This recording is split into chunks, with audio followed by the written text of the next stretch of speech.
لیکن اب جس طرح میں تھوڑا سا سمجھنا چاہ رہی ہوں کہ اب جس طرح پہلے ایک بڑا لمبا چوڑا دھرنا 2014 میں پاکستان تحریک انصاف نے دیا تھا، سب کو یاد ہے، ایسا کچھ سینیریو بن رہا ہے کہ آپ دھرنا فل ٹائم یہاں پر دیں اور کارکنان بھی یہاں پر ہوں، یا صرف مطلب کن کن آپشنز کے اوپر غور ہو رہا ہے، اگر یہ ہم ڈسکس کر سکیں؟ سر میرے لیے مشکل ہوگا کہ میں کنجیکچر کروں، جی بالکل آپشنز موجود ہیں، لیکن میرا خیال ہے کہ ایک نہیں تو 2 دن میں میکسیمم جو ہے ہماری کمپلیٹ اسٹریٹجی جو ہے وہ آپ کے سامنے آ جائے گی کہ ہم نے کیا کرنا ہے. لیکن یہ بھی ہے کہ شاید ہم اس کے کچھ عناصر جو ہیں ان کو چھپائیں تاکہ حکومت جو ہے وہ ہر چیز جو ہے ان کی نالج میں نہ آئے. ہم کوئی تھوڑی بہت چاہیں گے کہ اس کو وی کیپ اٹ سیکرٹ. تاکہ اچھا، وہ جو کمیٹی بنائی گئی ہے اس کو بھی اسی لیے سیکرٹ میں رکھا گیا ہے کہ کم از کم کمیٹی کے لوگ باہر نظر آئیں. وہ اس لیے کہ جی اگر اس کمیٹی کو ہم اناؤنس کر دیں تو سب سے پہلے ان کو نہیں، خان صاحب نے بھی یہی کہا ہے ویسے آج. اچھا سر، یہ بتائے گا کہ ایک اہم ڈیولپمنٹ بھی اس وقت ہونے جا رہی ہے، پتہ نہیں وہ کس دن ایکسپیکٹڈ ہے، لیکن 190 ملین پاؤنڈ کا جو کیس ہے سر، اس کے بارے میں کہا جا رہا ہے کہ بڑی سپیڈ سے وہ چل رہا ہے، تو اس کے فیصلے کے حوالے سے کیا ایکسپیکٹیشنز ہیں؟ ویسے جو ایکسپیکٹیشن ہماری پچھلے فیصلوں کے مطابق تھی، یعنی کہ فیصلے تو ہو چکے ہوتے ہیں جی، باقی جو لیکن ہائی کورٹ سے کئی فیصلوں کو اڑا بھی دیا گیا جو ان کے خلاف آئے تھے. میں کہہ رہا ہوں نا کہ یہ جو جونیئر کورٹس ہیں ساری جو ہیں وہاں تو وہی فیصلے ہو رہے ہیں جو پہلے پری میڈیٹیٹڈ ہوتے ہیں. تو یہ فیصلہ تو لازمی بات ہے کہ انہوں نے کنوکٹ کرنا ہے تاکہ خان صاحب کو جیل میں ہی رکھنے کی ایک اور وجہ جو ہے وہ تلاش کی جا سکے. باقی چاروں میں تو وہ آلریڈی بیل کے اوپر ہیں یا ان کو کوش کر دیا گیا یا بیل کے اوپر ہیں. تو اس کے بعد ان کو 2 ترشا خانہ 2 میں اور 190 ملین جو پاؤنڈ کیس ہے اس میں انہوں نے ان کو اریسٹ کیا ہوا.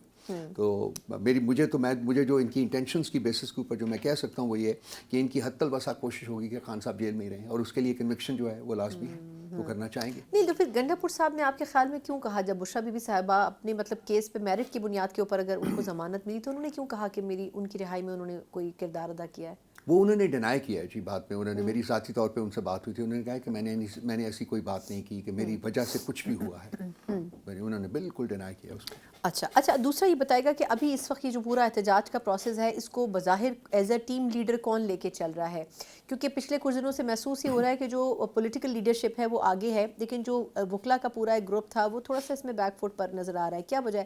کیا پولیٹیکل لیڈرشپ اس کو آگے کنٹینیو کرنا چاہ رہی ہے پوری کیمپین کو؟ دیکھیے، جو احتجاج کی جو کوئی بھی تحریک ہوتی ہے اس کو لیڈ ہمیشہ پولیٹیکل لیڈرشپ ہی کرتی ہے، اور میری ذاتی جو میری انفارمیشن ہے وہ یہی ہے کہ پولیٹیکل لیڈرشپ ہی لیڈ کرے گی. لیکن وکلا جو ہیں اس میں ایک بہت امپورٹنٹ بڑا کی رول جو ہے وہ ادا کریں گے. ٹھیک یا غلط کی تمیز جو ہے کانسٹیٹیوشنلی وہ ہمیں وہی گائیڈ کریں گے، لیکن میرا خیال ہے کہ لیڈ میں پولیٹیکل لیڈرشپ ہوگی. اچھا، لاسٹ کویسچن صرف یہ فرمائیے گا کہ اس مرتبہ پنجاب کے اوپر کچھ برڈن شیئر کیا جا رہا ہے؟ کیونکہ دیکھیں پچھلے کئی احتجاجوں میں Khyber Pakhtunkhwa was the point of focus, زیادہ تر اسٹرینتھ وہیں سے آتی تھی، کارکنان وہیں سے آتے تھے، اور اوبویسلی وہ تھوڑا ایزی بھی تھا، باقی شہروں میں رکاوٹیں اور مسائل کا سامنا آپ لوگ کرتے تھے. اس مرتبہ پنجاب کے لیے کوئی اسپیشل پلان بنانے کی کوشش کی جائے، اور دوسرا وہاں سے کارکنوں کو نکالنے کے لیے کیا ایفرٹس کریں؟ کیونکہ جو لیڈرشپ ہے پنجاب میں وہ اتنی ایکٹیو نظر نہیں آ رہی ہے. ٹھیک ہے آپ کا کہنا، کیونکہ وہ لوگ جو لیڈرشپ میں وہ اس وقت انڈر گراؤنڈ ہیں، بہت سے گرفتار بھی ہیں، بہت زیادہ، بلکہ جو ہمارے ورکرز اور ایکٹیوسٹ ہیں ان میں سے بھی بہت سے لوگ گرفتار ہیں. اور جو فسطائیت کا عالم پنجاب میں ہے وہ شاید پاکستان کے کسی اور حصے میں نہیں ہے. اسلام آباد اور پنجاب میں خاص کر بہت زیادہ فسطائیت کا عالم ہے. ہم اسپیشل ارینجمنٹ کریں گے، اسپیشل موٹیویشن ہے ہماری، ایک موٹیویشنل کیمپین جو ہے وہ لانچ ہوئی ہے، اور وہ ہماری جو گراس روٹس لیڈرشپ ہے وہ اس کو لیڈ کر رہی ہے. تو میرا خیال ہے کہ اس دفعہ پنجاب بہت بڑی تعداد میں نکلے گا. جب بھی یہ موومنٹ ہوتی ہے، شروع ہوتی ہے، اور جو بھی خان صاحب کی فائنل انسٹرکشنز ہمیں آئیں گی اس کے مطابق میرا خیال ہے کہ پنجاب جو ہے وہ بڑی تعداد میں سامنے آئے گا. تو بشرا بی بی صاحبہ اس احتجاج میں کہیں نظر آئیں گی یا ان کو مدعو نہیں کیا جائے گا؟ نان پولیٹیکل رول میں ہیں جی، ان کا بھی اور بہنوں کا بھی نان پولیٹیکل رول ہے. وہ لازمی بات ہے کہ ان کی ہمدردیاں احتجاج کے ساتھ ہوں گی. اگر وہ کوئی رول پلے کرنا چاہیں ان دا سینس کہ اگر وہ پارٹیسپیٹ کرنا چاہیں تو یہ ان کا اپنا فیصلہ ہوگا، منع نہیں ہوگا، لیکن اگر وہ آنا چاہیں ان کا جو رول ہے وہ ایک نان پولیٹیکل رول ہوگا. بالکل ٹھیک. بہت بہت شکریہ رؤوف حسن صاحب سر، آپ کے قیمتی وقت. لیکن اب یہ جس طرح گنڈا پور صاحب کہہ رہے ہیں کہ یہ جب تک ہمارے تمام مطالبات، ایک تو یہ کہ وہ مطالبات ہیں کہ جو خان صاحب نے رکھے ہیں، اگر وہ بھی آپ ڈسکس کر سکیں، اور دوسرا یہ کہ وہ کہہ رہے ہیں کہ جب تک وہ مطالبات مانے نہیں جائیں گے تب تک ہم احتجاج ختم نہیں کریں گے. تو اب سر یہ کس قسم کا احتجاج ہوگا؟ دھرنا دیں گے یا علامتی احتجاج ہوگا؟ کیا طریقہ کار ہوگا اس کا؟ اس وقت تک تو ہمیں صرف یہ پتہ ہے، اب اس کو اسٹریٹجائز کیا جائے گا. لازمی بات ہے، ساری جو ہے ہماری سینئر لیڈرشپ وہ اکٹھی ہوگی، اس کو اسٹریٹجائز کیا جائے گا. ابھی تو صرف یہ کہا گیا ہے جی کہ لوگ 24 کو ڈی چوک پہنچے. اب وہ کیسے پہنچنا ہے وہ سب کچھ ہم لوگ اس کو کریں گے.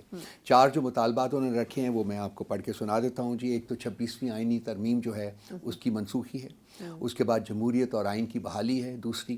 تیسری جو ہے وہ ہے کہ مینڈیٹ جو ہے ہمارا چوری کیا گیا اس کی واپسی ہے, اور تمام بے گناہ سیاسی قیدی جو ہیں ان کی رہائی ہے. یہ 4 مطالبات رکھے گئے ہیں. نہیں لیکن سر معذرت کے ساتھ اگر آپ سوچیں تو 26ویں ترمیم کو کیسے حکومت واپس کرے گی؟ مطلب اتنے پاپڑ بیلنے کے بعد ایک ترمیم انہوں نے منظور کی ہے, اس کے بعد آپ کہیں کہ اگر آپ احتجاج کریں گے واپس کر لیں گے, آپ کو لگتا ہے ایسا ہو جائے گا؟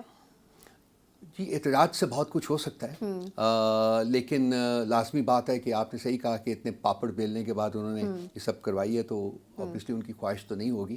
لیکن جب کوئی بھی پولیٹیکل پارٹی جو ہے وہ, اور یا بلکہ پولیٹیکل پارٹیز وی ایکسپیکٹ کہ اور بھی پارٹیز ہمارے ساتھ احتجاج میں شامل ہوں گی, جب وہ احتجاج میں جاتی ہیں تو پھر بہت کچھ ہوتا ہے. اور میرا خیال ہے کہ یہ جس طریقے سے منظور کرائی گئی ہے اور اس کے جو اہداف تھے, جس طریقے سے آپ نے عدلیہ کا انسٹیٹیوشن جو ہے وہ ورچولی ڈسمینٹل کر دیا اور ریاست کو وابلی کر دیا, اس وقت کھوکھلا کر دیے, تو یہ تو واپس ہونی چاہیے. اس کے ساتھ تو ملک آگے نہیں چل سکتا, انصاف نہیں مل سکتا. آگے ہی اس ملک میں انصاف نہیں تھا, اب تو بالکل مفقود ہو جائے گا.